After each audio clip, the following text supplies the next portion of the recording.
Mom, am I going to die? 5-year-old Harper asked it while eating a popsicle. Purple tongue, dinosaur socks, like she was asking about the weather. Melissa Parker's hands froze on the hospital consent form. $175,000 for heart surgery. She made $100 a month. The math was impossible. The billing officer wouldn't budge. Then the CEO walked in and said, "She's not alone." But nothing in life is free, and what Victoria Collins wanted in return would change everything. "They're treating my daughter like a bill I forgot to pay." Melissa said it to the parking meter. 6:47 a.m., Mount Mercy Hospital parking lot. Her sister wasn't answering. Again, 31 hours without sleep, her phone battery at 4%. The rejection email from the last charity foundation still open on her screen. She went back inside. The fluorescent lights hummed. Someone's IV machine was beeping. A janitor mopped the same spot over and over. Melissa's shoes squeaked on the linoleum, cheap Target sneakers, the sole coming off.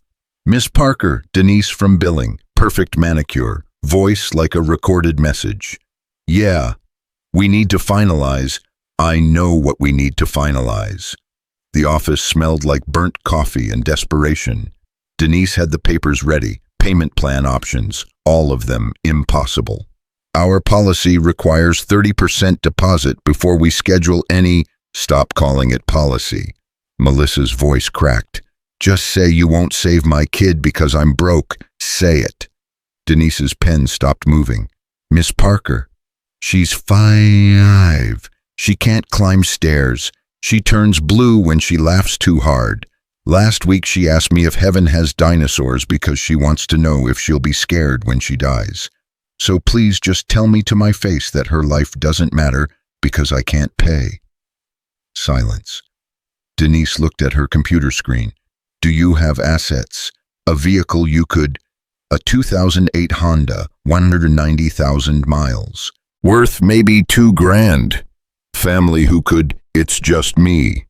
Credit cards, maxed. Medical bills from last year when she collapsed at daycare." Denise folded her hands, the same way funeral directors probably did.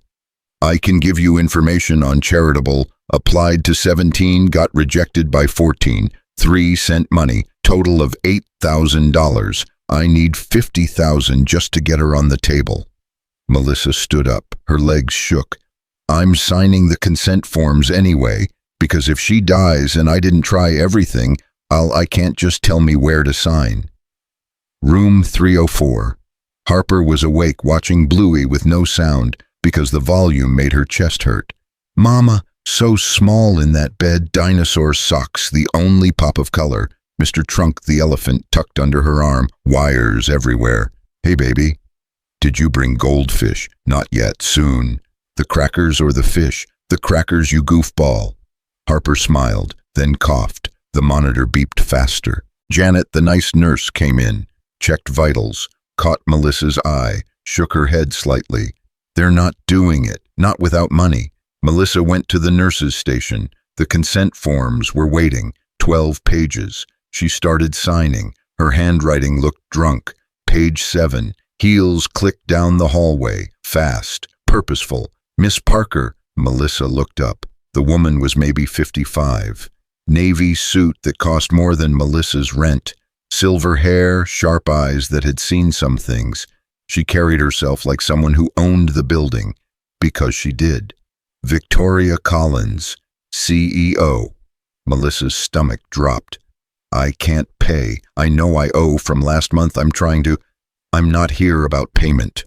Victoria sat down, didn't ask, just sat. "I heard about Harper." "From who?" "Dr. Martinez. She told me about your daughter's case." Pause. "And your situation." Melissa's face burned. "Look, I work 2 jobs. I've done everything I know. I pulled your file." "You what?" "I've seen everything. Your applications, your rejection letters, your payment history. You've been fighting like hell." Victoria's voice was calm, too calm. "The system is failing you." "The system? You mean your hospital?" "Yes, my hospital. That's why I'm here." Melissa waited. To tell you something. Victoria leaned forward. You're not alone anymore. What does that mean? Victoria pulled out a folder, single sheet of paper inside. Mount Mercy has a program, Children's Cardiac Care Initiative. We don't advertise it because funding is limited, but it covers cases like Harper's, life-saving heart surgery for children whose families can't afford it. Melissa's vision went blurry. You're lying. I'm not. This doesn't. People don't just. Harper's surgery will be covered, fully, no deposit, no payment plan, no debt. Why? Melissa's voice broke. Why would you do this? Victoria was quiet. Something moved behind her eyes, something old and painful. Because no child should die because their parent can't afford to save them. She pulled out her phone, dialed. Denise Victoria Collins. Pull Harper Parker's file. Yes, pediatric cardiac. I'm authorizing full CCCCI coverage. Schedule surgery with Dr. Martinez for tomorrow. First case. Pause. I don't care what the board says. Do it. She hung up. Melissa couldn't breathe. Tomorrow, 7 a.m., Dr. Martinez is the best pediatric cardiac surgeon in the state. I don't understand why. You don't have to. Just let me help. Victoria stood. Come to my office. 5th floor. We need to discuss surgical details, and I want to meet Harper. Melissa followed her, numb. The elevator smelled like hand sanitizer and fear. 5th floor, corner office. But it wasn't cold. There were photos on the walls. Children, families, a quote painted above the desk. We rise by lifting others. Victoria poured coffee. Real coffee, not hospital sludge. How do you take it? Black. They sat, not across a desk. Side by side. Tell me about Harper, not her diagnosis. Her. No one had asked that in 8 months. She loves velociraptors, corrects everyone who just says raptors, wants to be a paleontologist veterinarian. She draws pictures of her heart with a cape, calls it her super heart, thinks when they fix it she'll get superpowers. Victoria smiled, actually smiled. She sounds like a fighter. She is. She's everything. If I lose her, you won't. How can you know that? I can't, but I can make sure she has the best chance. Victoria pulled out surgical notes, explained the procedure, valve replacement, 5 to 6 hours, recovery timeline. She wrote everything down, gave Melissa her direct cell number. Call me anytime, day or night. Why are you being so nice to me? Victoria hesitated, reached into her desk, pulled out a small photograph in a silver frame. A little girl, maybe 3, curly dark hair, Victoria's eyes, hospital bed, stuffed rabbit. Her name was Charlotte. Melissa's heart stopped. My daughter, she had what Harper has, aortic valve stenosis, 20 years ago. Victoria's voice didn't shake, but her hands tightened on the frame. I was 28, single mom, working as an ER nurse, no insurance, no savings. I begged every hospital in the state. They all said the same thing. We're sorry, but policy requires, or without insurance coverage, or we don't have funding for. She put the photo down carefully. Charlotte died 3 weeks before her 4th birthday, waiting for a surgery I couldn't afford. Oh my God.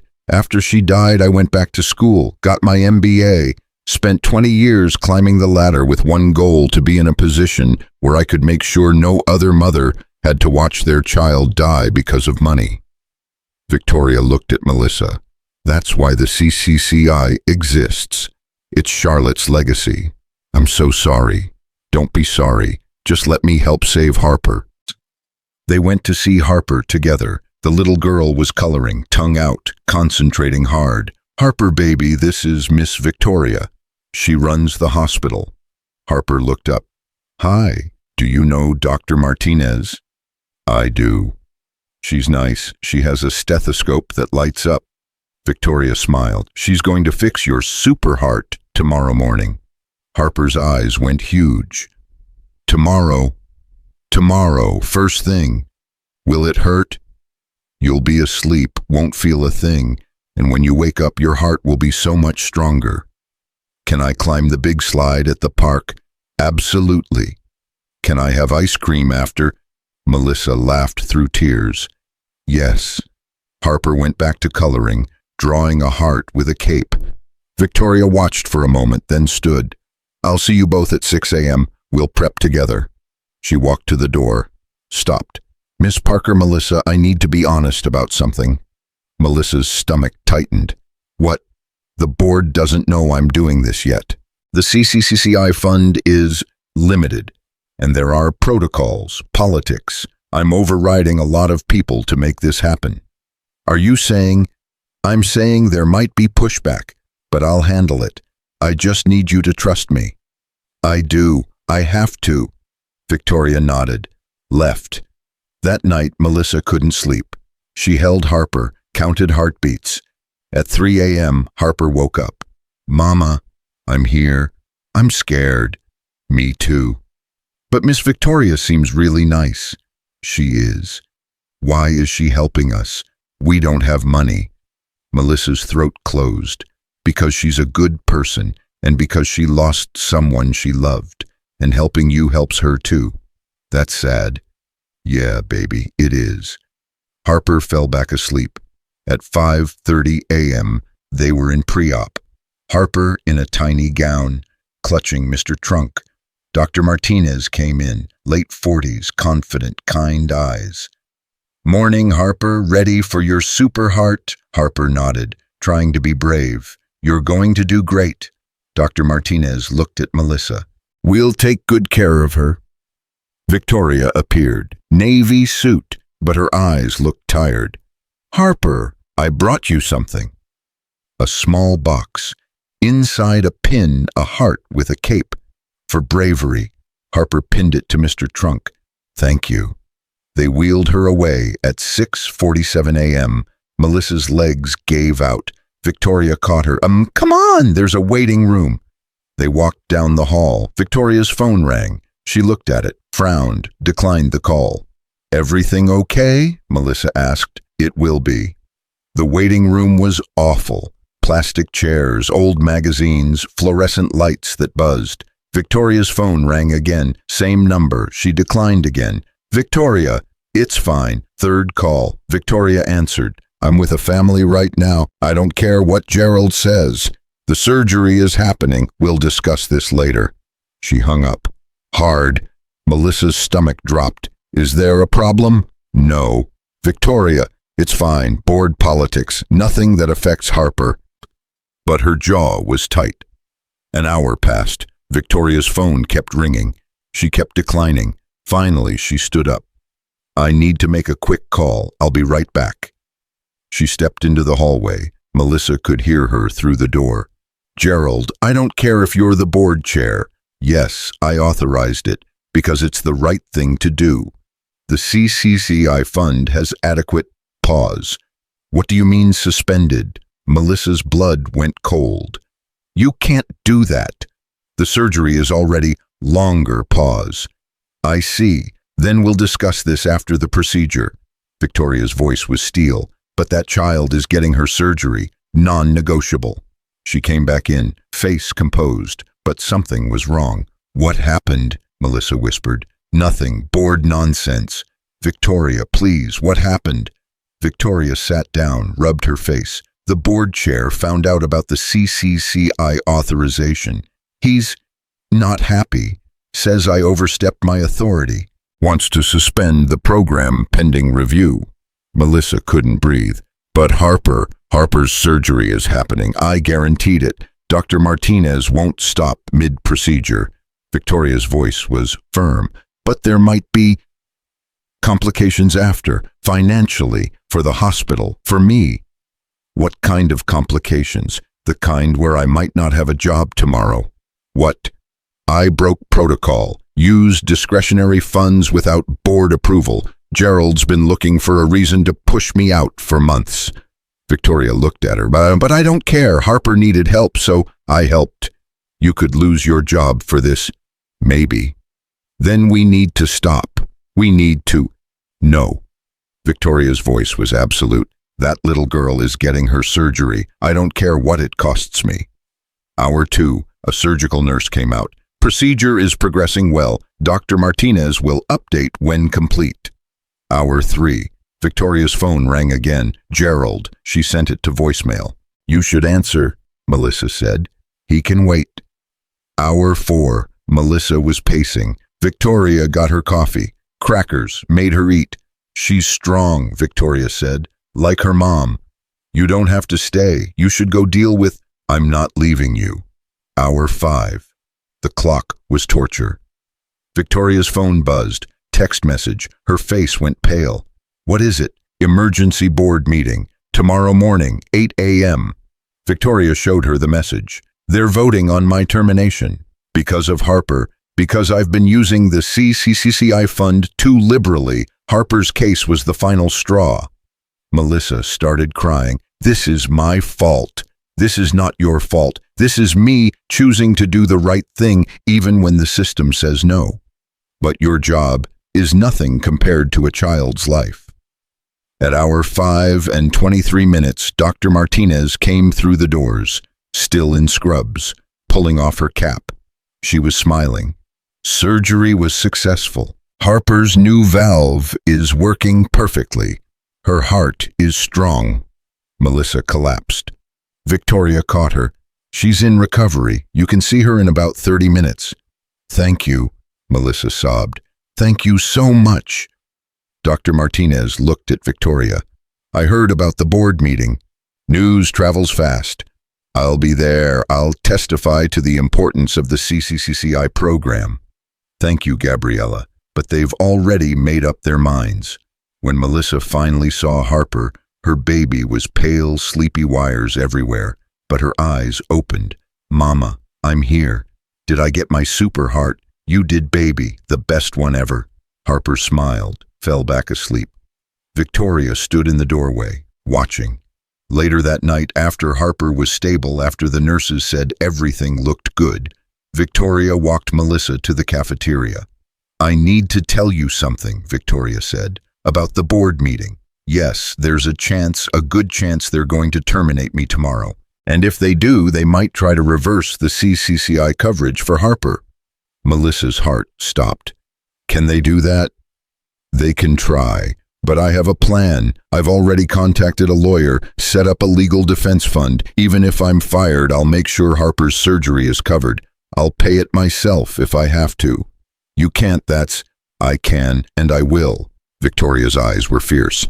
But I need you to do something for me. Anything. If things go south tomorrow, if the board tries to come after you for payment, don't panic. Don't agree to anything. Call this number. She wrote something on a napkin. My personal attorney. She'll handle everything. Victoria, promise me. I promise. Victoria nodded. Stood. I need to prep for tomorrow, but I'll be back to check on Harper before the meeting. Thank you for everything. Don't thank me yet. Victoria left. Melissa sat there holding the napkin with the lawyer's number, watching the sun come up through the cafeteria windows. Harper was alive. Her super heart was working, but the woman who saved her might lose everything. And somewhere in the hospital, in a boardroom on the 10th floor, Gerald Murphy was preparing his case for why Victoria Collins needed to be fired. The real fight was just beginning. Victoria didn't sleep that night. She sat in her home office, a converted bedroom, in a modest townhouse that most people would find surprising for a hospital CEO. The walls were covered with photos not of awards or accomplishments, but of children. 53 of them. Every child the CCCI program had saved in the past 3 years. Harper would be number 54 if Victoria still had a job tomorrow. Her laptop was open to the CCCI financials. She'd been over them 100 times. The numbers were tight but legitimate. Every dollar accounted for, every case documented. She'd followed the bylaws she'd written herself when she created the program. But Gerald didn't care about bylaws. He cared about optics, about the board's authority, about making sure Victoria Collins knew her place. Her phone buzzed. 2:47 a.m. Dr. Martinez. You should be sleeping, Victoria answered. Bishan. So on you. How's the defense looking? Depends on whether they care about facts or politics. I'm testifying tomorrow. I've prepared a statement about the medical necessity of the CCCCI program and Harper's case specifically. They'll dismiss you as biased. You're my friend. I'm also the head of pediatric cardiology. My opinion carries weight. Gabriella paused. Victoria, what Gerald's doing is wrong. Everyone knows it. Everyone knowing it and everyone stopping it are two different things. The staff is talking about staging a walkout if they fire you. Victoria sat up. Absolutely not. Do not let that happen. We can't just... Gabriella, I'm serious. This hospital serves too many people. You will not jeopardize patient care because of me. Promise me. Silence. Promise me. Fine, but I'm still testifying. I know, thank you. After she hung up, Victoria opened the bottom drawer of her desk. Inside was a box she rarely touched. She lifted the lid. Charlotte's things. A purple hair ribbon, a drawing of a rainbow, a hospital bracelet, the plastic yellowed with age. And at the bottom, a letter Victoria had written to the hospital that refused to help 20 years ago, a letter she'd never sent. She unfolded it. The paper was soft from being opened and refolded so many times. To whom it may concern, my daughter Charlotte died yesterday because your hospital values money more than human life. I hope you sleep well knowing that. I hope you never have to feel what I'm feeling, and I hope to God that someday someone with power decides that children's lives matter more than insurance policies and payment plans. Victoria Collins. She'd been so angry then, so broken. Now she had power, and she'd used it exactly the way she'd promised herself she would. If they fired her for that, so be it. At Mount Mercy Hospital, Melissa was lying in the fold-out chair next to Harper's bed. The nurses had brought her blankets and a pillow, but she couldn't sleep either. Harper's monitors beeped steadily. The surgery had gone perfectly, but Melissa kept thinking about what Victoria had said. They might try to reverse the coverage. If that happened, Melissa would owe $175,000. She'd declare bankruptcy, lose everything. But Harper would be alive, and that was all that mattered. Except Victoria would lose everything too. Her job, her reputation, maybe even her savings if she really did pay for Harper's surgery herself. A woman who'd already lost so much. Melissa got up carefully, trying not to disturb Harper. She went to the nurse's station. Can I use a computer just for a few minutes? The night nurse Carmen nodded. Use the one in the family room. Melissa pulled up Google, typed Victoria Collins, Mount Mercy Hospital CEO. Articles loaded, lots of them. Local CEO creates fund for children's heart surgery. Mount Mercy Hospital launches cardiac care. Initiative Victoria Collins, from tragedy to triumph. She clicked the last one. It was from a medical journal published 2 years ago. There was a photo of Victoria at a ribbon-cutting ceremony, and below it, the story. Charlotte had died on March 15, 2005. She was 3 years and 11 months old. The hospital had scheduled her surgery for March 30th, 2 weeks after her 4th birthday. But they required a $75,000 deposit first. Victoria had 2 weeks to come up with the money. She worked triple shifts, sold everything she owned, applied for every loan, every grant, every charity program in the state. She raised $23,000.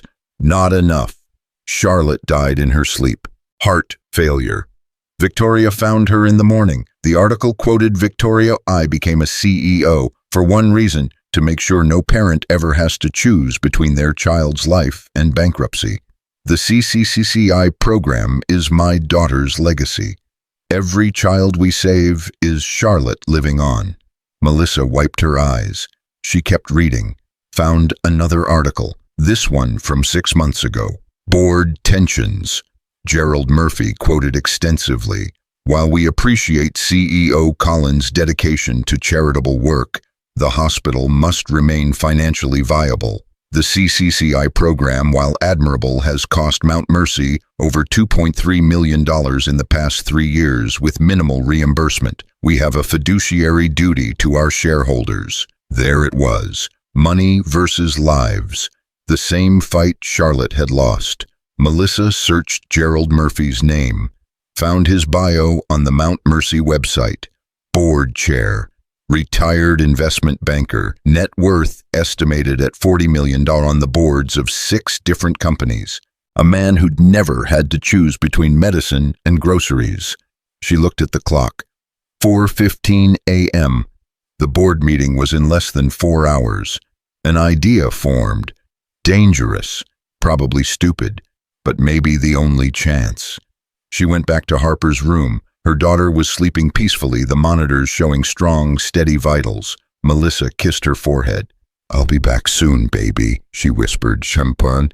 She found Carmen. "I need to run home for an hour. Get some clothes. Will you watch her?" "Of course. She's stable. Go." Melissa drove to her apartment. Let herself in. The place looked different somehow. Smaller. She'd left here 2 days ago, convinced she'd be planning her daughter's funeral. Now Harper had a super heart and Melissa had a crazy plan. She opened her laptop, started typing. By 6:30 a.m. she'd written 1,000 words. By 7:00 a.m. she'd created a Facebook page, a Twitter account, and an Instagram post. By 7:30 a.m. she'd sent messages to every local news outlet in the city. The story was simple. A hospital CEO was being fired for saving a child's life. A woman who'd lost her own daughter was being punished for making sure other children didn't die. And the board meeting was happening in 30 minutes. She hit send on everything, then drove back to the hospital. Victoria arrived at Mount Mercy at 7:45 a.m. The board meeting was on the 10th floor. She took the stairs, needing the time to think. She'd prepared her defense, organized her files, practiced her statement. When she opened the stairwell door on the 10th floor, she stopped. The hallway was packed. Hospital staff, dozens of them. Nurses in scrubs, doctors in white coats, administrators, even janitorial staff. They lined both sides of the hall leading to the boardroom. When they saw Victoria, they started clapping. "What is this?" Victoria asked Janet, who was standing nearest. "We heard about the meeting. Wanted you to know you're not alone." Victoria's throat closed. "You all should be working."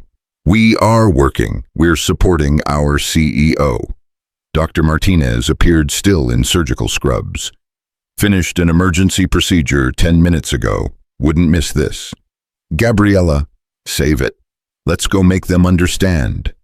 They walked through the applause together. Victoria felt like she was walking to her own execution and her own coronation at the same time. The boardroom was exactly what you'd expect. Long table, leather chairs, floor-to-ceiling windows overlooking the city. 8 board members were already seated. Gerald Murphy sat at the head of the table looking like a man who'd already won. "Victoria, Dr. Martinez, please sit." Gerald gestured to 2 chairs on the opposite side, like defendants. Victoria sat, spine straight, hands folded. She'd face down worse than Gerald Murphy. "Let's begin," Gerald said. "This emergency meeting has been called to address serious concerns regarding CEO Victoria Collins' unauthorized use of hospital funds and violation of board protocols, specifically her recent authorization of full financial coverage for a pediatric cardiac patient under the Children's Cardiac Care Initiative, done without board approval and in direct contradiction to established procedures. The CCCI program has protocols," Victoria said calmly. "I followed them. You followed protocols you created. You gave yourself unilateral authority to approve expenditures up to $200,000 without board oversight. That's not how hospitals operate. That's exactly how emergency medical programs operate. Time-sensitive cases can't wait for board meetings. This wasn't an emergency. The child's surgery could have been delayed pending proper authorization and payment arrangements." Dr. Martinez spoke up. "Actually, Mr. Murphy, it was an emergency. Harper Parker's condition was deteriorating rapidly.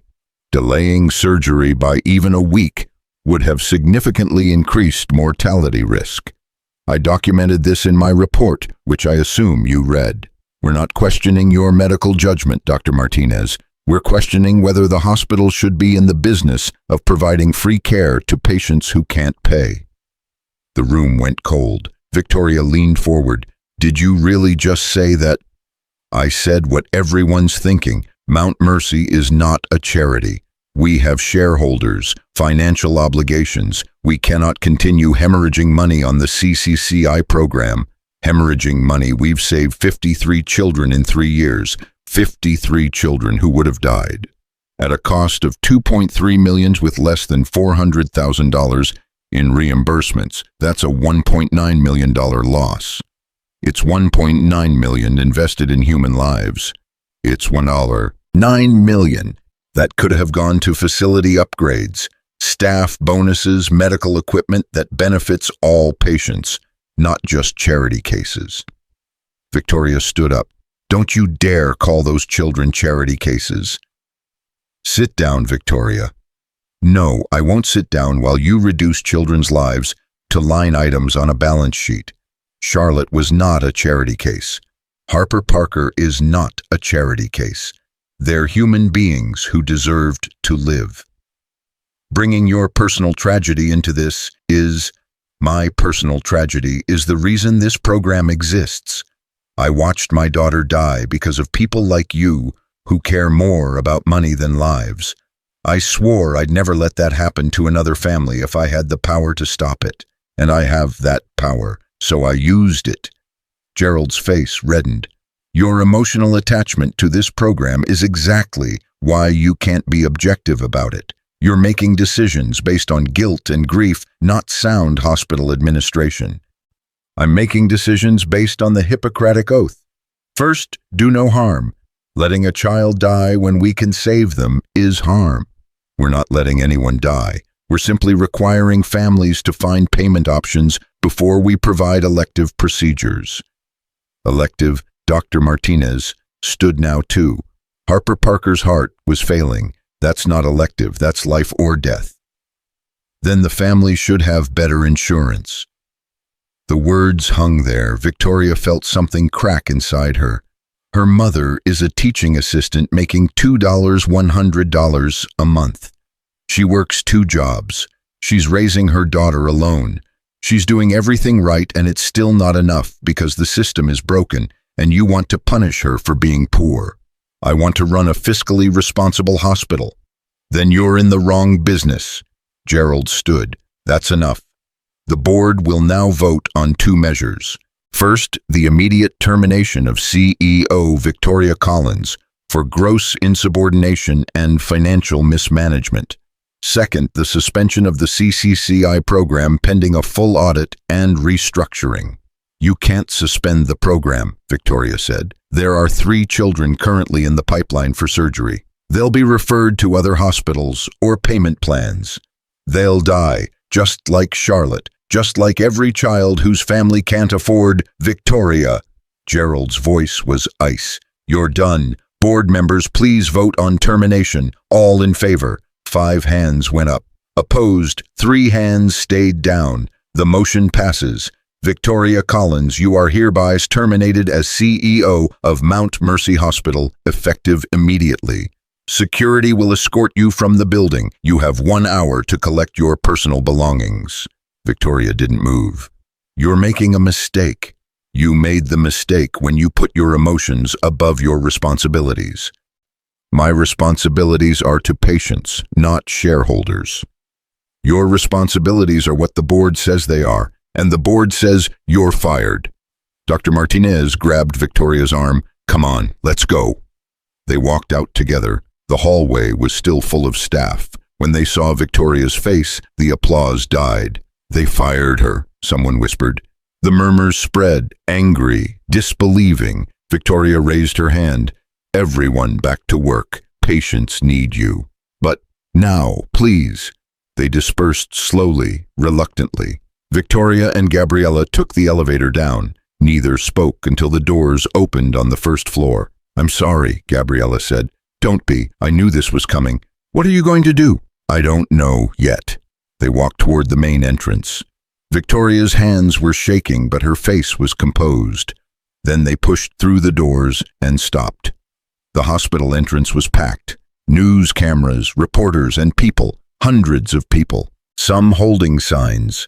Save the CCCI program. Children's lives matter more than profits. Victoria Collins is a hero. Reinstate our CEO. A reporter spotted her. Ms. Collins, is it true you were fired for saving a child's life?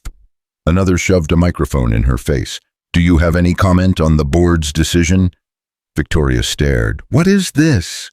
A woman pushed through the crowd. Melissa. I'm sorry, Melissa said. I couldn't just do nothing. I posted Harper's story online this morning. It went viral. People are angry. You what? I told them what you did for us, what the board is doing to you. People are calling the hospital. News stations picked it up. I'm sorry if I made things worse, but they can't just... Victoria hugged her, hard. You didn't make things worse, Victoria whispered. You made things interesting. A reporter called out, Ms. Collins, can you confirm that the board fired you for providing free surgery to a 5-year-old girl? Victoria turned to the cameras. She thought about Charlotte, about Harper, about 53 children who were alive because of the CCCI program. She thought about Gerald Murphy and his talk of fiscal responsibility and line items, and she decided she was done being quiet. Yes, she said clearly, I was fired for saving a child's life. Harper Parker needed heart surgery. Her mother couldn't afford it, so I authorized coverage under a program I created specifically for cases like hers. The board disagreed with my decision, so they terminated me. Is it true you lost your own daughter to the same condition? Victoria hesitated, then nodded.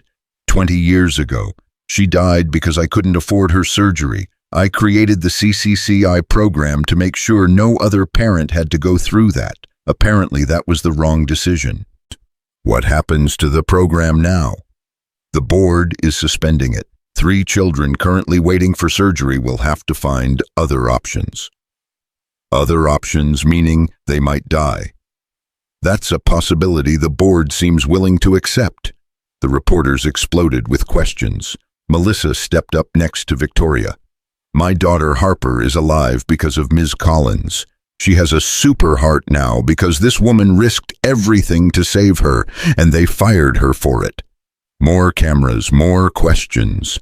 Victoria's phone started ringing. Gerald's number. She declined it. It rang again immediately. She answered, Yes. What the hell do you think you're doing? Gerald's voice was shaking with rage. Telling the truth.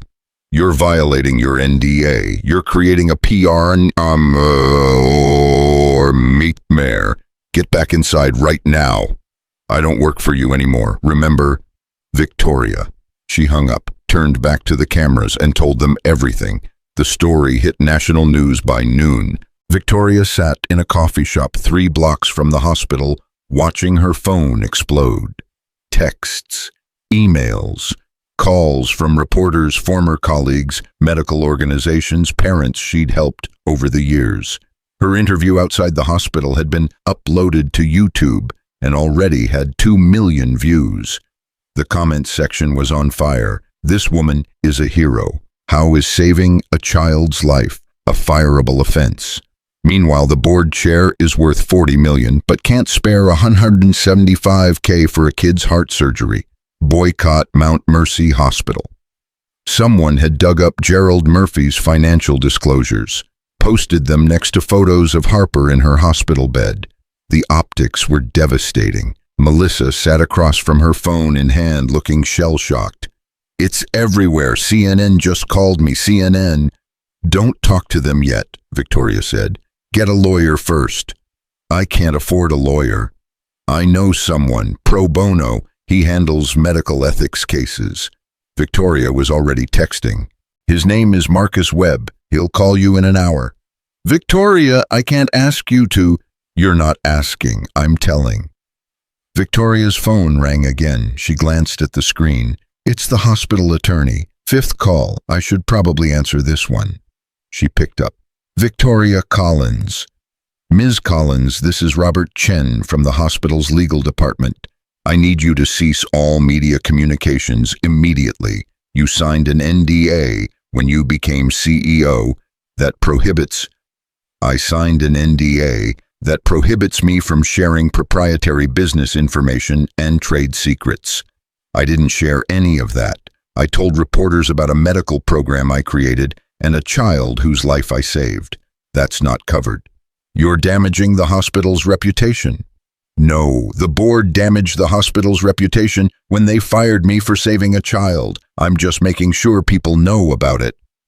Ms. Collins, if you continue down this path, the hospital will have no choice but to pursue legal action. Victoria laughed. Actually laughed. You want to sue me for telling the truth about saving a 5-year-old's life? Please do. I'd love to see how that plays in court and in the media. She hung up. Melissa was staring at her. You're enjoying this. Maybe a little. Victoria's smile faded. For 20 years I played by their rules, did everything right, climbed the ladder, got the credentials, the power, the position, and I used all of it exactly the way I was supposed to help people, and they still fired me. So yeah, maybe I'm enjoying watching them panic. Her phone buzzed. Email from Dr. Martinez. Board is in emergency session. Gerald is losing his mind. Staff is threatening walkout. This is chaos. Call me. Victoria called. Gabriella answered immediately. Where are you? Coffee shop on 5th. What's happening? Every major news outlet is running your story. The hospital switchboard is overwhelmed. Donors are calling to withdraw funding. 2 board members just resigned. And Gerald is demanding we issue a statement saying you were fired for financial mismanagement, not for helping Harper. Let him issue whatever statement he wants. The truth is already out there. Victoria, there's something else. Gabriella's voice dropped. Gerald is threatening to pursue reimbursement for Harper's surgery. He says since you were fired for unauthorized use of funds, the hospital has grounds to bill the Parker family directly. Victoria's blood went cold. He can't do that. He's talking to legal right now. Says the CCCI authorization is void because you exceeded your authority. Melissa had heard. Her face went white. What does that mean? Victoria grabbed her hand. It means Gerald is desperate and making threats. It doesn't mean he can actually do it. But if he can, if they bill me, they won't. I won't let them. Victoria stood up. I need to make some calls. Stay here. She walked outside. Called her attorney first, then Marcus Webb, then 2 board members she knew were sympathetic, then a reporter from the Washington Post who'd covered healthcare access issues for 15 years. By the time she came back in, she had a plan. We're going back to the hospital, Victoria said. Are you sure that's Harper needs to be checked? Post-op day 2, Dr. Martinez should be doing rounds, and I want to be there when Gerald tries to pull his billing stunt. They drove back together. The crowd outside had grown. More protesters, more media. Security guards were trying to manage the chaos. Victoria and Melissa slipped in through the emergency entrance, took the staff elevator to the cardiac unit. Harper was awake when they arrived, coloring in a Jurassic Park coloring book. She looked up and smiled. Mama, Miss Victoria. Hey, baby. Melissa kissed her forehead. How are you feeling? My chest hurts, but the nurse said that's normal. She gave me a popsicle. Harper looked at Victoria. Did you get fired for helping me? Victoria sat on the edge of the bed. Where did you hear that? The nurses were talking. I have good ears. Harper's face scrunched up. I'm sorry. Don't you dare apologize. You didn't do anything wrong. But you lost your job because I didn't lose anything important. You're alive. That's what matters. Dr. Martinez came in, tablet in hand. Harper Parker, let's see how that super heart is doing. She did a quick examination, checked the incision site, listened to Harper's chest, reviewed the vitals on the monitor. Everything looks good. Heart rhythm is strong. No signs of infection. You're healing beautifully. When can I go home? Harper asked. If everything stays stable, maybe 3 more days. After Harper dozed off, Dr. Martinez pulled Victoria and Melissa into the hallway. There's a problem, she said quietly. Melissa's face crumpled. What kind of problem? Not medical. Harper is doing great. But Gerald sent a memo to the billing department an hour ago. He's ordering them to generate a bill for Harper's surgery and send it to Melissa Parker for immediate payment. How immediate? Melissa whispered. 72 hours. If payment isn't received, he's threatening to send it to collections and potentially discharge Harper early. He can't discharge her early, Victoria said. She needs at least 5 days of post-op monitoring. He's arguing that's a recommendation, not a requirement, that Harper is stable enough for home care with outpatient follow-up. That's insane. She just had open-heart surgery. I know, I'm fighting it, but he's the acting CEO now, and he's pushing hard. Melissa sank against the wall. I can't pay $105,000 in 72 hours. I can't pay it ever.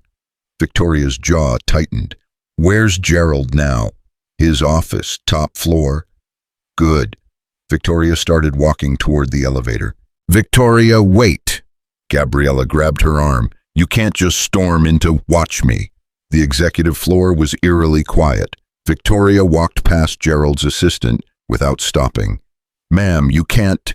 Victoria pushed open Gerald's door. He was on the phone, looked up. His face went red. I'll call you back. He hung up. You have exactly 10 seconds to get out before I call security. Victoria closed the door behind her. You're not billing the Parker family. I absolutely am. You used hospital funds without authorization. That makes the expenditure void. The family is responsible. The CCCCI program has clear protocols. I followed them. Protocols you wrote, that you gave yourself unilateral authority to execute. The board never approved those protocols. The board approved the program. The protocols are part of the program structure. That's not how the legal team sees it. Gerald leaned back in his chair. Face it, Victoria. You lost. You're fired. The program is suspended, and the Parker family will be held financially responsible for services rendered. You're doing this to punish me. Harper is a pawn. I'm doing this because someone needs to enforce financial accountability in this hospital. You certainly weren't. I was saving children's lives. You were playing God with other people's money. Victoria stepped closer to his desk. Let me tell you something about playing God. 20 years ago, someone in a position just like yours decided my daughter's life wasn't worth the financial risk, made a fiscally responsible decision to let her die. You want to know what that decision cost? It cost Charlotte everything. It cost me everything. And it created me, the version of me that swore she'd burn down every barrier between dying children and the medicine that could save them. Is that a threat? It's a promise. If you bill Melissa Parker, I will make it my life's mission to destroy you. I will tell every news outlet in the country that you're trying to bankrupt a single mother for saving her daughter's life. I will make sure your name becomes synonymous with greed and cruelty. You'll what you have no power here anymore. I have something better than power. I have the truth, and the truth is viral right now. Gerald's phone started ringing. He glanced at it, ignored it. It rang again immediately. You should probably answer that, Victoria said. He picked up. What? His face changed. When? How many? I see. He hung up, looked at Victoria with pure hatred. What was that? She asked. The hospital board is receiving calls. Hundreds of them. Donors threatening to pull funding if the Parker family is billed. Staff physicians threatening to quit. Partner hospitals threatening to sever relationships. He stood up. You did this. You weaponized a child's illness for PR. I didn't weaponize anything. I saved a life. You're the one who turned it into a weapon. Get out of my office. Gladly. But mark my words, if $1 of billing goes to Melissa Parker, you will regret it." Victoria walked out. Her hands were shaking, but her head was clear. She went back to Harper's floor, found Melissa in the family waiting room, head in her hands. "It's going to be okay," Victoria said. How is any of this okay? He's going to bill me. I'll lose everything." "He won't. You can't know that." "Yes, I can, because I'm not done fighting." Victoria's phone rang. Unknown number. She almost didn't answer. Then something made her pick up. "Victoria Collins." "Ms. Collins, my name is Elizabeth Ramsey. I'm calling from the Ramsey Foundation." Victoria's heart skipped. The Ramsey Foundation was one of the largest medical philanthropies in the country. "Yes. I saw your interview this morning about the Children's Cardiac Care Initiative and what happened with the Parker child. I'd like to discuss the possibility of the Ramsey Foundation providing funding to continue your program." Victoria sat down hard. "I'm sorry, what? We've been looking for a pediatric cardiac program to partner with. Yours seems ideal. I'd like to schedule a meeting to discuss terms. Would you be available tomorrow?" Yes, absolutely." "Wonderful. My assistant will send details. Oh, and Ms. Collins, what you did for that little girl took courage. We need more people like you in healthcare." She hung up. Victoria stared at her phone. Melissa looked up. "What happened?" I think we just got a miracle." Before she could explain, Dr. Martinez ran into the waiting room. Her face was pale. "We have a problem. Harper's heart rhythm just became irregular. She's in VTAC." Melissa screamed. Victoria and Melissa ran to Harper's room. The little girl was awake but confused, her hand pressed to her chest. Monitors were beeping frantically. "Mama, something feels weird." "I know, baby, the doctors are fixing it." Dr. Martinez was already working. "Get me the crash cart, now!" Nurses swarmed. Someone pushed Melissa back. No, I need to be with her." Victoria held her. "Let them work." "What's happening? What's wrong with her?" "Her heart is beating too fast. They need to regulate it." On the monitor, Harper's heart rate was 210, then 220, then 235. Dr. Martinez grabbed the defibrillator paddles. "Harper, sweetie, we need to shock your heart to make it beat normally again. It's going to feel like a big jolt, okay?" Harper started crying. "I don't want to. I know, I'm sorry, but we have to. Close your eyes." "Mama, I'm right here, baby, right here." "Charging to 50 joules, clear." The shock hit. Harper's body jerked. The monitor flatlined for a terrifying second, then started beeping again, slower, 180, 160, 140, 120, normal sinus rhythm. Dr. Martinez exhaled. "Okay, we're back." "Harper, how do you feel?" Harper was sobbing. "Scared, my chest hurts." "I know, I'm sorry we had to do that, but your heart is beating normally now. You're okay." "What caused it?" Melissa asked, her voice shaking. "Could be a lot of things. Post-surgical inflammation, electrolyte imbalance. We'll run tests, but she's stable now."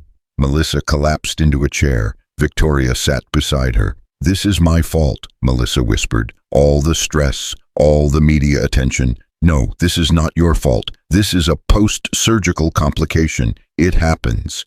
But if she dies she's not going to die. Look at her, she's already calming down." Harper was indeed settling. The nurses were adjusting her medications, talking to her softly. Dr. Martinez came over. "We're going to keep her on a continuous monitor for the next 72 hours. Watch for any more arrhythmias. But I think this was a one-time event. Her heart is still adjusting to the new valve." "Is she going to be okay?" Melissa asked. "I believe so, but we need to keep her here longer than planned. At least another week." Melissa nodded numbly. Victoria's mind was racing. Another week meant more hospital costs, more ammunition for Gerald to use against them. As if summoned by thought, Gerald appeared in the doorway with hospital security. "Ms. Collins, you need to leave the premises. You're no longer employed here, and you're trespassing." Victoria stood up. "I'm visiting a patient. You're interfering with hospital operations. Security will escort you out." "I'm not leaving. Then you'll be arrested for trespassing." Dr. Martinez stepped between them. "She's with me. As an attending physician, I'm allowed guests in patient areas." "Dr. Martinez, don't make this worse for yourself." "What are you going to do?" "Fire me too. Good luck running a cardiac unit without your head of pediatric cardiology." Gerald's face turned purple. "This is insubordination. This is me doing my job, which is caring for patients, not playing political games." Harper's monitor started beeping faster again. "Everyone out," Dr. Martinez said sharply. "You're stressing my patient. Out, now." Gerald left, but the look he gave Victoria promised retribution. The security guard stayed in the hallway. Victoria pulled Dr. Martinez aside. "Thank you." "Don't thank me yet. Gerald is going to make all our lives hell for this. Let him try." That night, Victoria went home to find news vans parked outside her townhouse. She drove past them, parked in the back, snuck in through the garage. Inside, she opened her laptop. The Ramsey Foundation meeting was set for tomorrow at 10 a.m. If they agreed to fund the CCCI program, it could continue even without the hospital's support. But first, she had to make sure Harper survived the week, and that Gerald didn't destroy Melissa financially while trying to destroy Victoria professionally. Her phone buzzed. Text from an unknown number. "Ms. Collins, this is Margaret Cho, board member. We need to talk. Can you meet me tomorrow before your Ramsey meeting, 7 a.m. Coffee shop on 5th. It's important." Victoria stared at the message. Margaret Cho was one of the board members who hadn't voted to fire her, one of the 3 who'd abstained. She typed back, "I'll be there." Another text came through, this one from Melissa. "Harper's rhythm is stable. She's sleeping. Thank you for staying. I don't know what I'd do without you." Victoria closed her eyes, thought about Charlotte, about all the children she couldn't save, about Harper still fighting for every heartbeat. She typed back, "You'll never have to find out. We're in this together." Tomorrow would bring the Ramsey Foundation, Margaret Cho's mysterious meeting, and whatever Gerald was planning next. But tonight, Harper was alive. Her super heart was beating, and Victoria Collins wasn't done fighting, not even close. Victoria arrived at the coffee shop at 6:52 a.m. Margaret Cho was already there, sitting in the back corner, 2 cups of coffee waiting. She was 63, a retired pediatrician, one of the few board members with actual medical experience. "Thank you for coming," Margaret said. Victoria sat down. "What's this about? Gerald is planning something. I thought you should know." Margaret slid a folder across the table. "He's been meeting with the hospital's legal team, building a case that you embezzled funds through the CCCI program." Victoria's stomach dropped. "That's insane. Every dollar is documented." "I know, but he's going to claim you manipulated the documentation, created fake authorizations. He has an investigator going through 3 years of CCCI records looking for discrepancies." "There are no discrepancies." "Are you sure? Not even small procedural errors, missing signatures, dates that don't line up perfectly?" Victoria thought about 53 cases over 3 years, hundreds of documents, emergency authorizations done at 2 a.m., forms signed quickly because children were dying. There might be minor administrative issues, but nothing criminal. Gerald doesn't need criminal. He just needs enough to sue you civilly, tie you up in litigation for years, bankrupt you with legal fees even if he loses. "Why are you telling me this?" Margaret's eyes were sad. "Because I've known Gerald for 15 years. He's a vindictive man who doesn't lose gracefully. And because what you did for that little girl was exactly what Charlotte would have wanted. Your daughter's legacy shouldn't end with you being destroyed by lawyers." Victoria's throat tightened. "Did you know Charlotte? I was one of the ER doctors the night she came in, 20 years ago. I remember you begging us to help her, promising you'd pay anything, do anything. And I remember having to tell you we couldn't schedule surgery without the deposit." Margaret's voice cracked. "I've regretted that night every day since. When you became CEO and created the CCCI program, I thought, finally, someone who understands, someone who won't let another Charlotte die. But you didn't vote against my termination. I abstained because I knew it wouldn't matter. 5 votes is majority. My protest vote wouldn't save your job, but I can help you now." Margaret pulled out another document. "These are the names of 3 board members who voted to fire you, but are having second thoughts. The media coverage has spooked them. Donors are furious. Major hospital partners are reconsidering contracts. They're scared. Scared enough to reverse the decision. Maybe, if you give them a reason to, if the Ramsey Foundation comes through with funding, it changes everything. The CCCI program becomes externally funded, not a hospital expense. That removes Gerald's main argument. And if Ramsey says no, then Gerald wins. He'll sue you, bill the Parker family, destroy the CCCI program, and use it as an example of what happens when emotion overrides policy." Margaret stood up. "Your meeting with Ramsey is in 3 hours. Make them say yes." She left. Victoria sat there, coffee getting cold, thinking about Charlotte, about Harper, about 3 years of work that could be erased by one vindictive man. Her phone buzzed, text from Melissa. Harper had another arrhythmia episode at 4 a.m. They shocked her again. "She's stable now, but Dr. Martinez wants to do more tests. I'm so scared." Victoria texted back immediately on my way. She drove to the hospital, parked in the emergency lot to avoid media, took the back stairwell to cardiac. Harper's room was quiet. The little girl was sleeping, her chest rising and falling steadily, but there were more wires now, more monitors. A crash cart positioned right outside the door. Melissa looked like she hadn't slept. Her eyes were red-rimmed and hollow. "What did Dr. Martinez say?" Victoria asked. "The new valve is working fine, but Harper's heart is irritable. The electrical signals are misfiring. They're calling it post-operative arrhythmia. It's not uncommon, but..." Melissa's voice broke. "But it's dangerous. If her heart goes into VTAC again and they can't shock her out of it, they will. They have been. But what if next time they can't? What if I saved her from dying slow, just to watch her die fast?" Victoria pulled Melissa into a hug.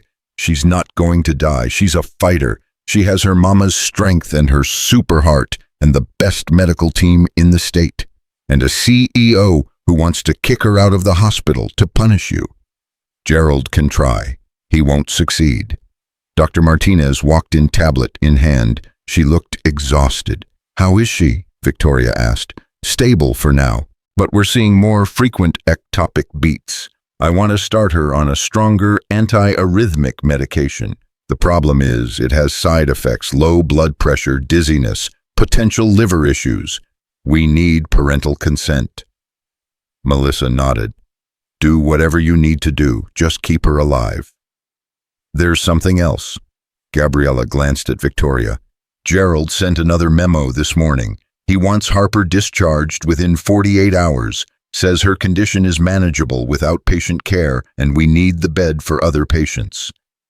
"That's medically irresponsible," Victoria said. "I know, I told him that. He said I'm being overcautious because of my friendship with you. So he's putting a child at risk to score political points." "Essentially, yes." Gabriella pulled up Harper's chart. "I'm documenting everything, every arrhythmia episode, every medical reason she needs to stay, building a case that early discharge would be dangerous. But ultimately, if the acting CEO orders discharge, I have to comply or be fired." "Then I'll take her to another hospital," Melissa said. "With what ambulance, what insurance, what receiving facility willing to accept a high-risk cardiac patient mid-recovery?" Gabriella shook her head. "Gerald knows you're trapped. He's using that."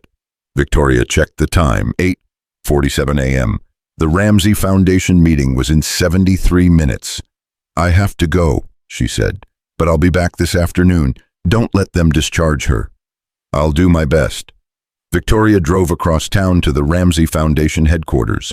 It was a sleek glass building in the financial district. She'd changed into her best suit, the navy one she'd worn to Charlotte's funeral, the one she wore to every important meeting. Her armor. Elizabeth Ramsey met her in the lobby personally. She was in her early 50s, elegant with sharp eyes that missed nothing. "Miss Collins, thank you for coming. Thank you for the opportunity." They went up to a conference room. 3 other people were waiting: the foundation's medical director, their legal counsel, and their CFO. Elizabeth gestured to a chair. "We've been following your story. The media coverage has been extensive. I apologize if that's created any..." "Don't apologize. It's exactly what drew our attention. We've been looking for a pediatric cardiac program to fund. Yours fits our criteria perfectly.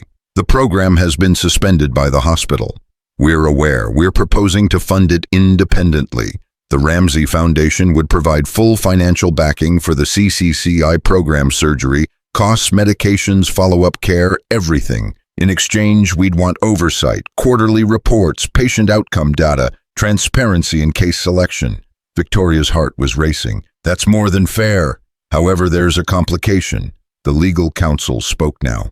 "The program currently operates under Mount Mercy Hospital's license and infrastructure. If you're no longer employed there, you can't legally run the program through their facility. So we'd need a different hospital to partner with." "Exactly.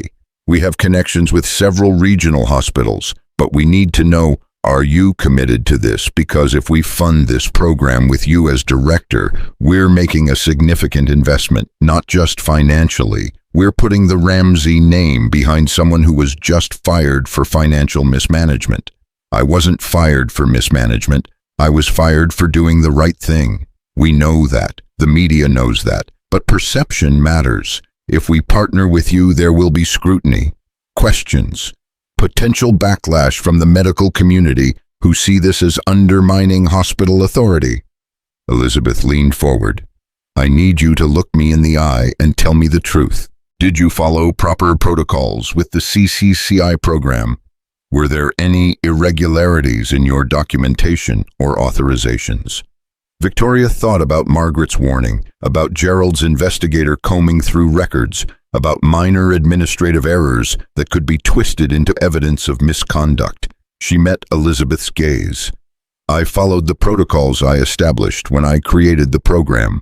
Every child I helped met the medical and financial criteria. Every dollar spent was documented and accounted for. Were there times I cut corners on paperwork because a child was dying and I needed to act fast? Yes.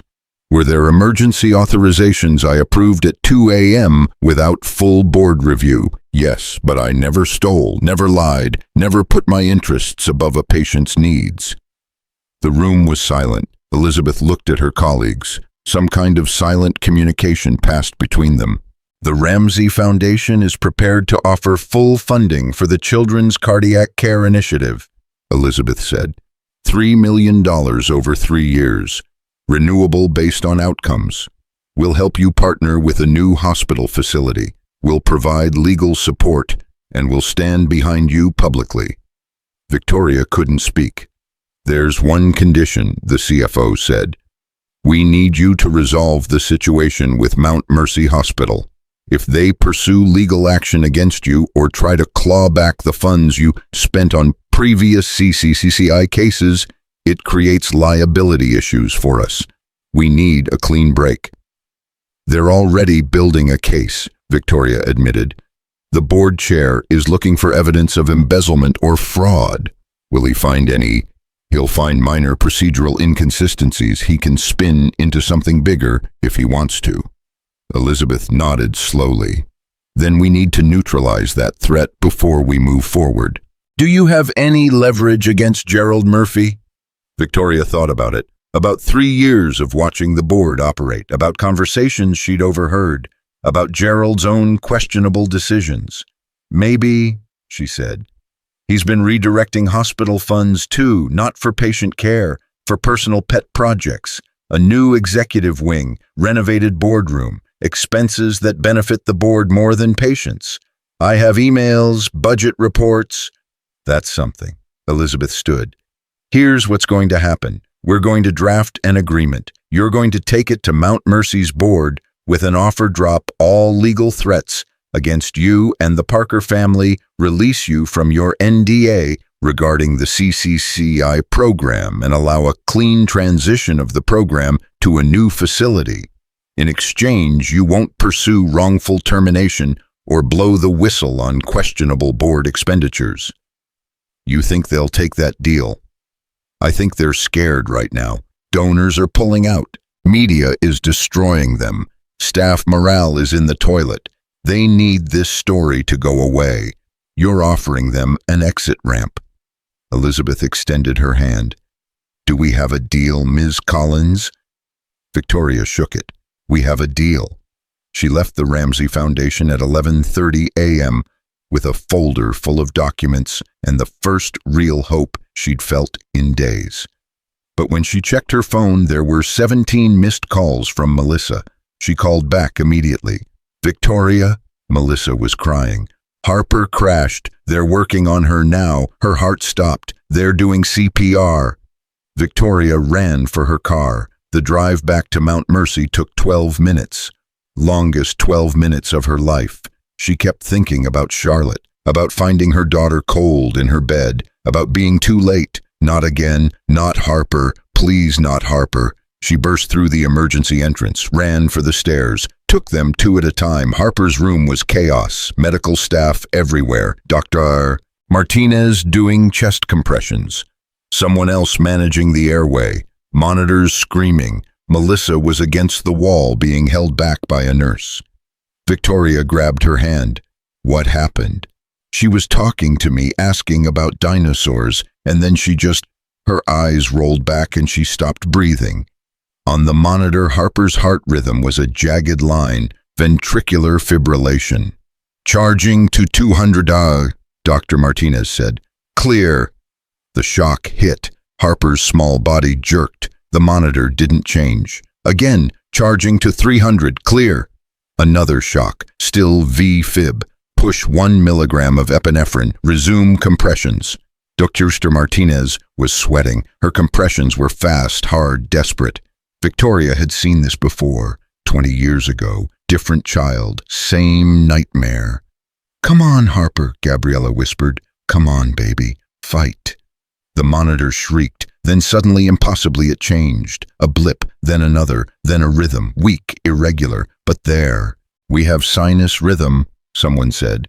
BP is 60/40, heart rate 45. Start dopamine, get me a cardiology consult stat, and someone page the PICU. She needs intensive monitoring. Harper wasn't conscious, but she was breathing. Her heart was beating. Dr. Martinez stepped back, chest heaving. Get her to PICU, now, move.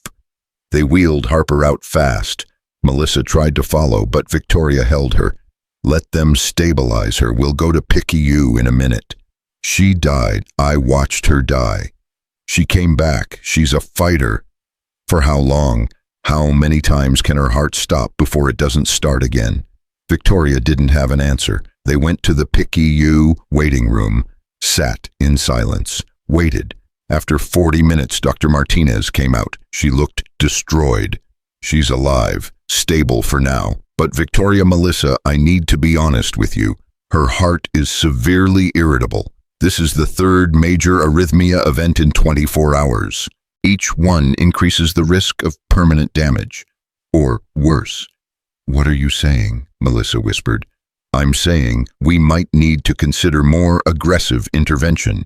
There's a procedure, catheter ablation. We go in through her veins, find the areas of the heart that are misfiring and destroy them with targeted energy. It's risky, especially this soon after valve replacement surgery, but it might be the only way to stop the arrhythmias. Or we manage conservatively with medications and hope the irritability resolves on its own, but that means more episodes, more crashes, more times we might not get her back. Melissa looked at Victoria. What do I do? I can't make this decision for you. But Charlotte, did she?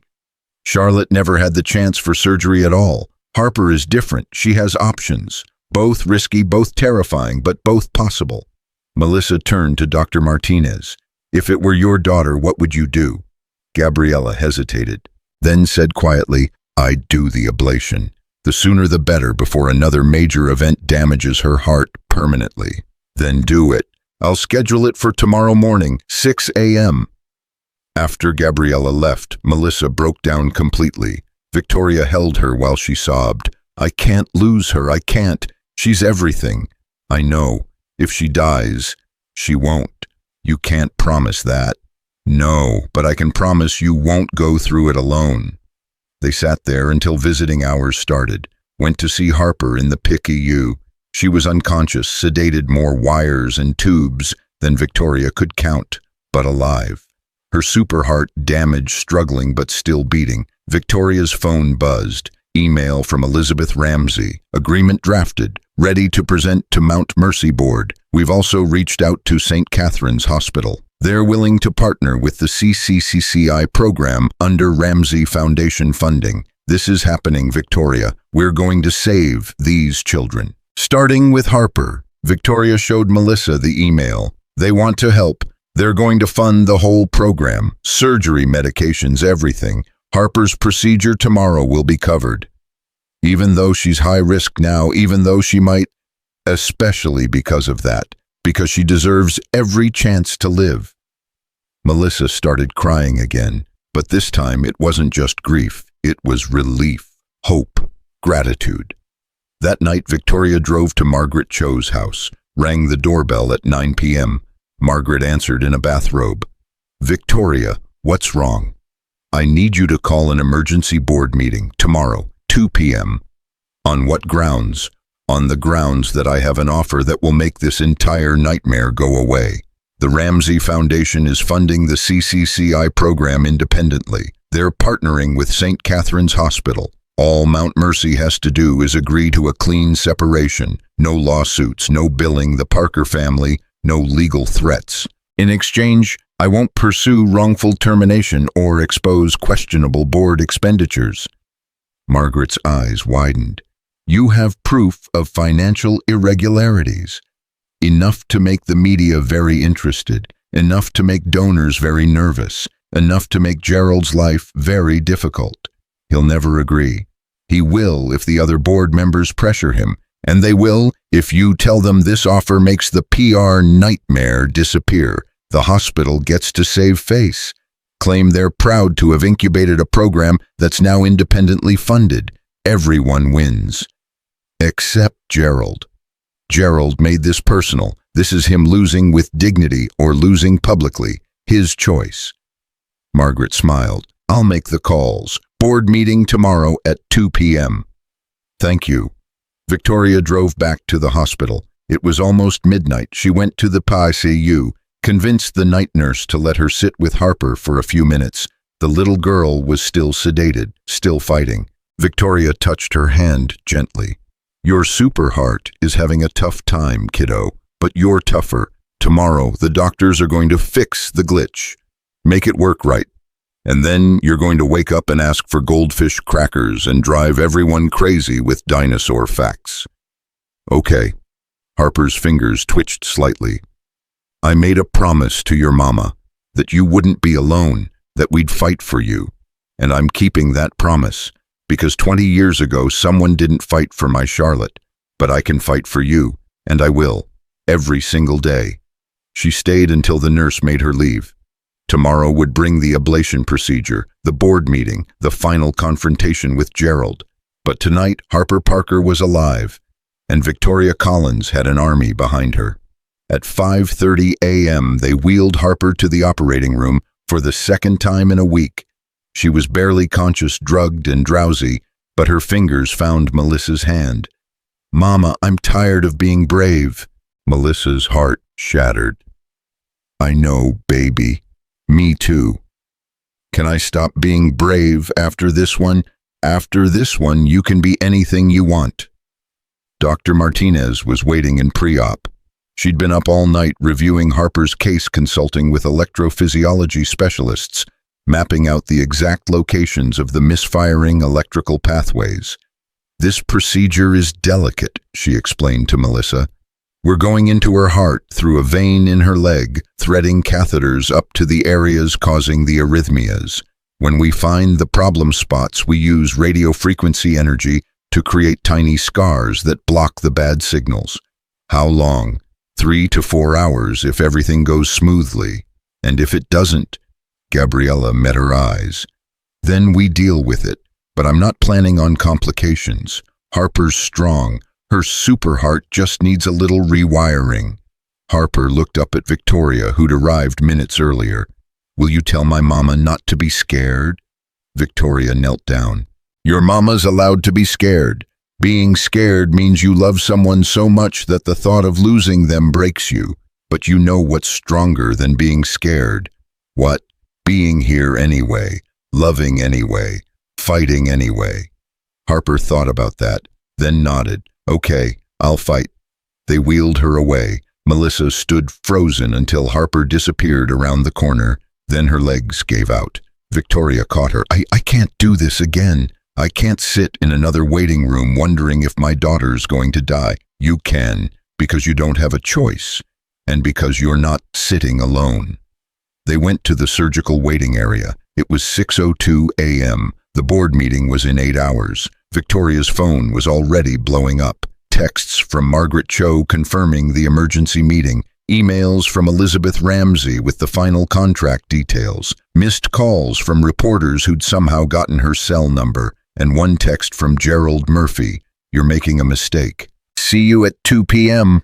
Victoria showed it to Melissa. He's not going to make this easy. Nothing about this has been easy. No, but we're still here. They waited. The minutes crawled.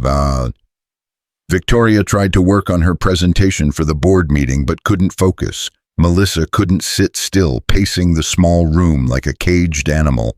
At hour 2, a surgical nurse came out. Procedure is progressing well. Dr. Martinez has identified 3 focal points of electrical dysfunction. She's ablating the first one now. Is Harper okay? Stable. Heart rate and blood pressure are good. Hour 3. No updates. The silence was suffocating. Melissa finally spoke. What happens if she dies? What happens to me? She's not going to die.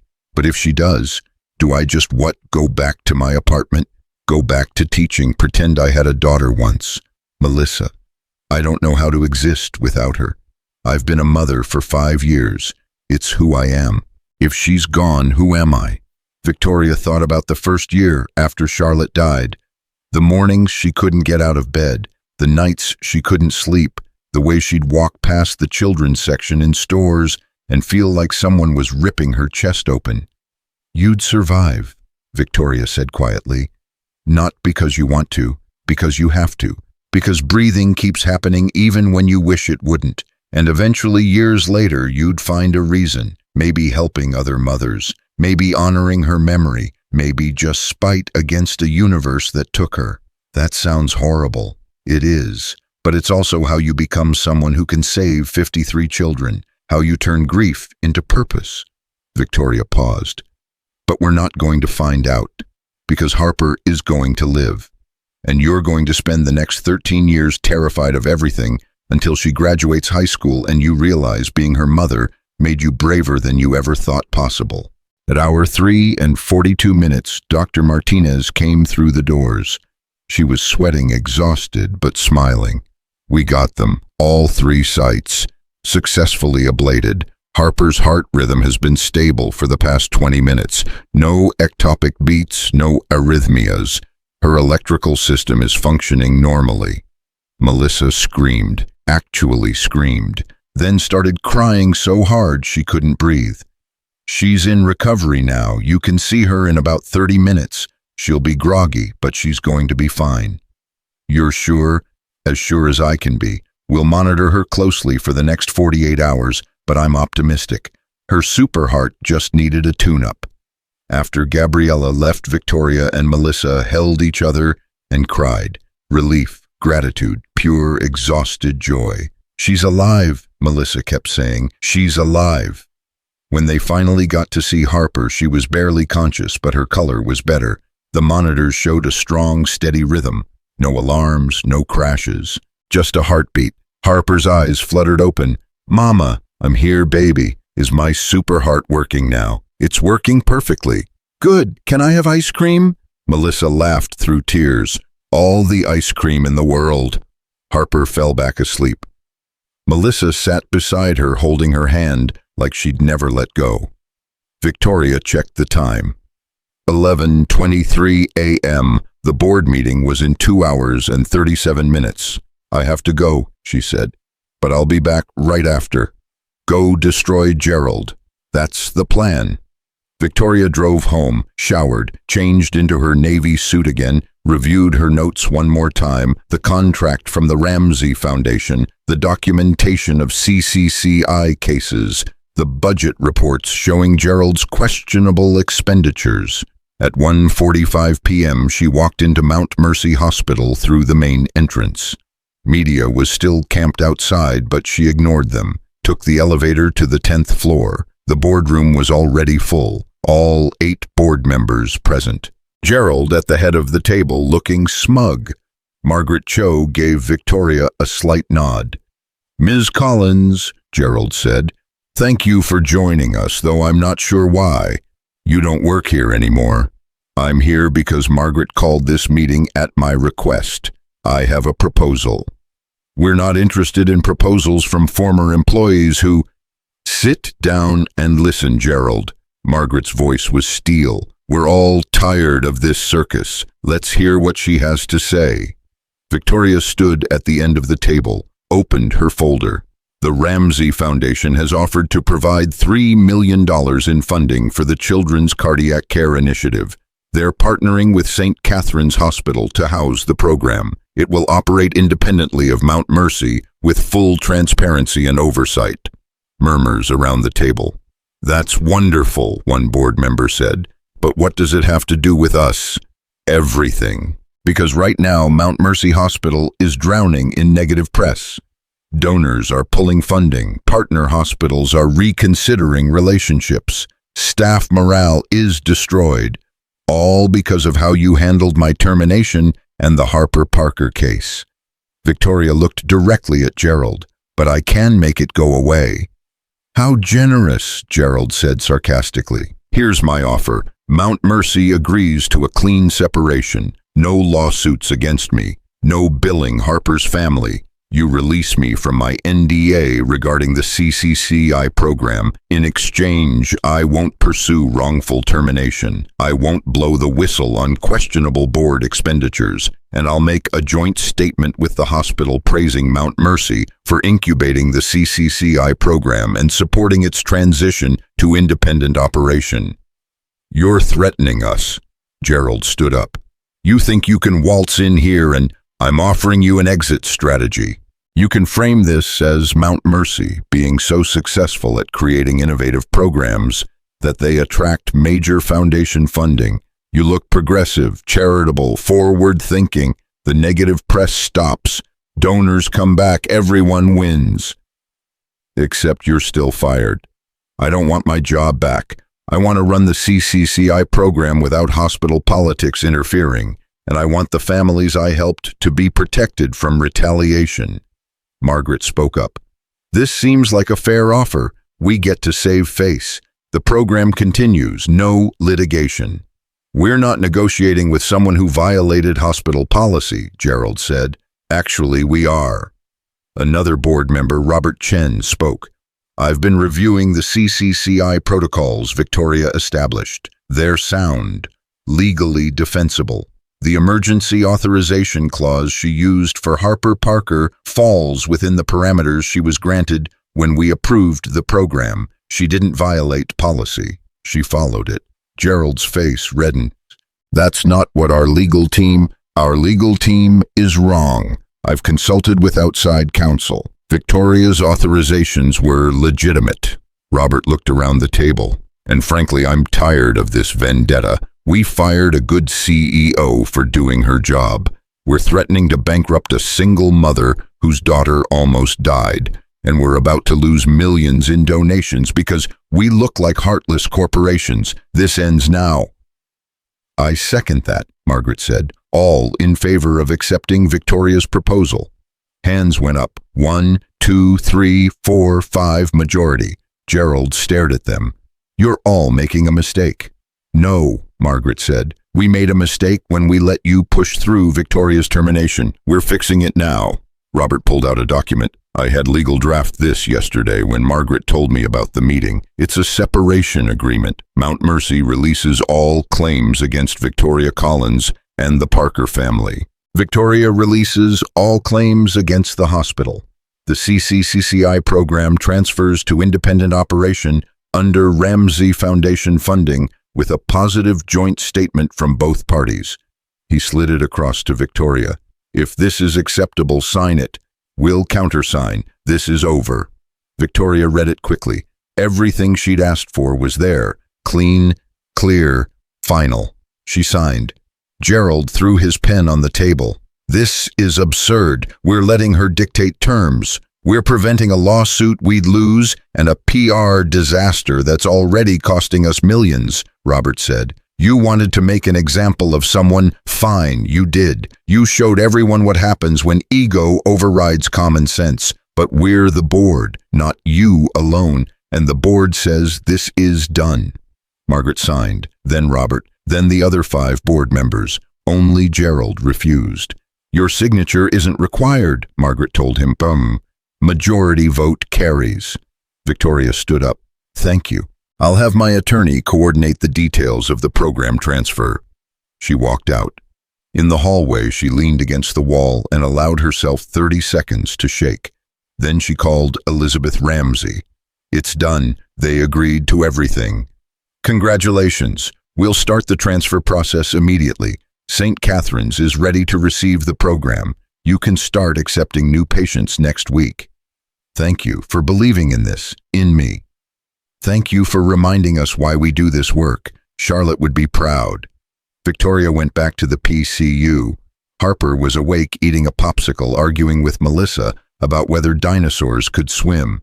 Some dinosaurs could definitely swim, Harper insisted, like Spinosaurus. I believe you, baby. Miss Victoria, Harper waved the popsicle. I'm all fixed. Dr. Martinez said my super heart is working perfect now. Victoria sat on the edge of the bed. I heard you did amazing. Did you win your fight? I did. Good. Mama said you were fighting mean people who wanted to hurt us. The mean people aren't going to hurt anyone anymore. Over the next 3 days, Harper's recovery was textbook. No more arrhythmias, no complications. Her incision healed cleanly. Her energy came back. She started demanding to go home. On day 5, post-ablation, Dr. Martinez cleared her for discharge. I want to see you back in 2 weeks for a follow-up, then monthly for 6 months. But Harper, you're good. You can go home. You can climb that big slide at the park. You can be a regular kid with a super heart. Melissa started crying again, happy tears this time. They packed up Harper's things, the dinosaur socks, Mr. Trunk, the super heart pin, the drawings she'd made for all the nurses. Victoria arrived with a gift bag. What's this? Harper asked. Open it. Inside was a book, hardcover, beautifully illustrated. The title, Charlotte's Super Heart. Harper opened it carefully. On the first page was a drawing of a little girl with curly hair and a heart with a cape. This is Charlotte, Victoria said. My daughter. She had a heart like yours, but she didn't get the chance to have it fixed. So she sent her super heart powers to other kids. To you. She sent me powers. She did. And now you have the strongest heart in the world. But it's not just for you. Someday when you're older, you're going to help other kids who are scared and sick. You're going to show them that super hearts can do anything. Harper hugged the book, then hugged Victoria. Thank you for saving me. Thank you for letting me. They walked out together. The October sun was bright. Melissa loaded Harper into the car, the beat-up Honda that suddenly felt like a chariot. Wait, Victoria said. She handed Melissa an envelope. What's this? 3 months of living expenses from the Ramsey Foundation, so you can take time off work while Harper recovers. No arguments. Victoria, I can't. You can. You will. You're going to take care of your daughter and not worry about money for once in your life. Melissa hugged her hard. I don't know how to thank you. You already did. You fought for Harper. You didn't give up. You posted that story online and changed everything. You saved me as much as I saved you. Harper rolled down the window. Miss Victoria, are we still friends? Always. You're stuck with me now. Good, because Mama says you're lonely and you need people who love you. Melissa's face turned red. Harper, I did not. It's okay, Victoria said, laughing. She's right, I am lonely, and I do need people who love me. She watched them drive away, Melissa waving, Harper pressed against the window, still clutching Charlotte's book. Victoria stood there until the car disappeared. Then she went back inside, to her office on the 5th floor, except it wasn't her office anymore. She'd cleaned it out days ago. But there was a box on the desk, from the staff. Notes, photos, thank you cards from families whose children the CCCI program had saved. And at the bottom, a framed photo someone had taken last week. Victoria and Harper. The little girl was holding her Super Heart pin, both of them smiling. She took the photo and the box and left Mount Mercy Hospital for the last time. 3 weeks later, Victoria stood in a new office at St. Catherine's Hospital, smaller than her old one. But the walls were already filling up with photos.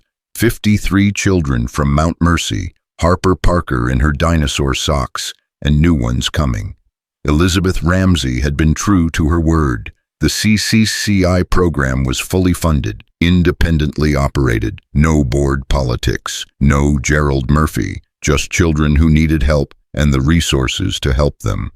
Her first new case file sat on her desk, a 7-year-old boy in Idaho, same heart condition as Harper, same impossible finances, same desperate parents.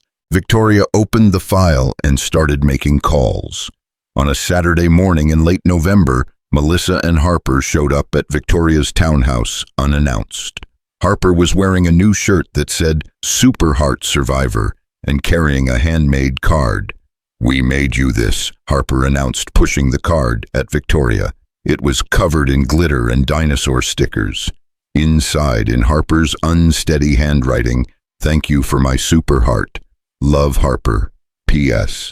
Mama says you should come to Thanksgiving. Victoria looked at Melissa. You don't have to. We want to. It's just going to be me, Harper, and my sister who finally answered her phone, but we'd love to have you. I don't want to intrude. You're not intruding. You're family. Harper grabbed Victoria's hand. Please come. I'm going to tell everyone about my Super Heart, and I need you there to explain the medical stuff when I get it wrong. Victoria felt something crack open in her chest. Something that had been sealed shut for 20 years. Okay, I'll come. Yay, and you should bring pictures of Charlotte because she's family too. Thanksgiving was chaotic and perfect. Harper talked non-stop. Melissa's sister apologized 17 times for not being there earlier. Victoria brought Charlotte's photo album and told stories she hadn't shared in years. When Harper fell asleep on the couch after too much pie, Victoria and Melissa sat on the porch. How many kids are in the program now? Melissa asked. 7, with 12 more in the pipeline. We're screening applications every week. That's amazing. It's Charlotte's legacy, and now Harper's too. Every child we save carries a piece of both of them forward. Do you think Charlotte knows wherever she is? Victoria looked up at the stars. I think she knows, and I think she's happy. Not because I spent 20 years climbing a ladder to create a program in her name, but because I finally stopped being alone. Inside, Harper stirred, called out for her mama. Melissa stood up. That's my cue. Thank you for coming, for being here, for everything. Thank you for giving me a reason to keep fighting. Victoria drove home that night thinking about Charlotte, about Harper, about 53 children alive because one mother's grief became another mother's salvation. Her phone buzzed. Email from St. Catherine's, another case referral. A 4-year-old in Texas, heart defect, no insurance, parents terrified. Victoria pulled over and called the number. A woman answered. Hello. Hi, my name is Victoria Collins. I run the Children's Cardiac Care Initiative. I understand your daughter needs heart surgery. The woman started crying. We can't afford it. We've tried everything. I know, I've been where you are, and I want you to know something important. Victoria's voice was steady, certain. Your daughter is not alone.